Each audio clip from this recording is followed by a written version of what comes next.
آج میں بات کروں گی صبا قمر کے نئے ڈرامہ سیریل معمہ کی۔ انتہائی بیہودہ ڈرامہ، اس کے علاوہ اس پر کوئی اور عنوان سرے سے بنتا ہی نہیں۔ اس ڈرامے کی کہانی میں ایک ایسی اکیلی عورت دکھائی گئی ہے جو ہنستے بستے شادی شدہ کرایہ داروں کے مردوں کو بیہودہ لباس پہن کر لبھانے کی کوشش کرتی ہے، ان کی طلاق کرواتی ہے اور سکون محسوس کرتی ہے کیونکہ اس کے ساتھ ماضی میں غلط ہوا تھا۔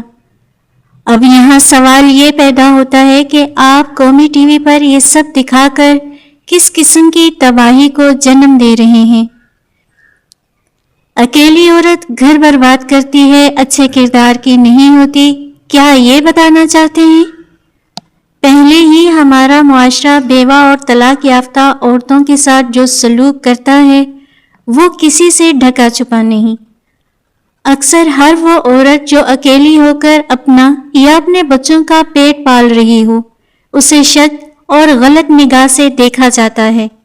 ایسے ڈرامے اس سوچ کو مزید مضبوط کرتے ہیں کہ اکیلی عورت گویا فتنہ ہے اور تباہی کی علامت ہے۔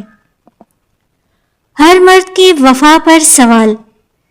ڈرامے میں خوش و خرم جوڑوں کے مرد ایک عورت کی باتوں میں بہک جاتے ہیں اور فوراً بے وفائی کا لیبل لگ جاتا ہے۔ یہ بات قابل غور ہے کہ اس طرح ان عورتوں کے دل میں بھی شک پیدا کیا جا رہا ہے جن کے شوہر وفادار ہیں۔ گویا یہ پیغام دیا جا رہا ہے کہ وفا نام کی کوئی چیز ہوتی ہی نہیں ہے، اور یہ کہ شریف صرف وہی ہے جسے موقع نہیں ملا۔ یوں اچھے خاصے باعزت زندگی گزارنے والے مرد بھی شک کی نگاہ سے دیکھے جانے لگتے ہیں۔ بیہودہ لباس کی ترویج۔ اداکار اپنی ذاتی زندگی میں جو چاہے کریں، یہ ان کا ذاتی معاملہ ہے، لیکن قومی ٹی وی پر چلنے والے پروگرام اور ڈرامے ہر گھر میں دیکھے جاتے ہیں، بچے بڑے سب انہیں دیکھتے ہیں۔ خدارا اس بیہودگی کو بچوں کے لیے ٹرینڈ نہ بنائیں۔ آدھے ننگے لباس کی نمائش، طوائف کا روپ دھارے کردار اور یہ سب اس کے ساتھ برا ہوا تھا کہ بہانے سے قابل ہمدردی بنا کر پیش کرنا، یہ سب آخر کیا سکھا رہا ہے؟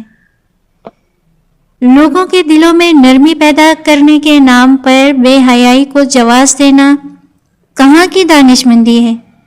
پھر ایسے ہی ماحول سے قندیل بلوچ جیسے واقعات جنم لیتے ہیں اور بعد میں صرف افسوس کیا جاتا ہے۔ معاشرتی برائیوں کو اجاگر کرنے کے اور بھی مہذب اور باوقار طریقے ہیں۔ قومی ٹی وی پر اس طرح کی بیہودگی دکھانا سراسر غلط ہے۔ کچھ تو فرق رکھیں۔ بھارت کی معاشرات اور اپنی معاشرات میں ہماری اقدار، ہمارا کلچر اور ہماری ذمہ داریاں مختلف ہیں۔ اس طرح کی مزید دلچسپ معلوماتی اور سبق آموز کہانیاں سننے کے لیے ہمارے یوٹیوب چینل بٹر فلائی کو سبسکرائب کر لیجیے اور پاکیزہ نور کو اجازت دیجیے۔ اللہ حافظ۔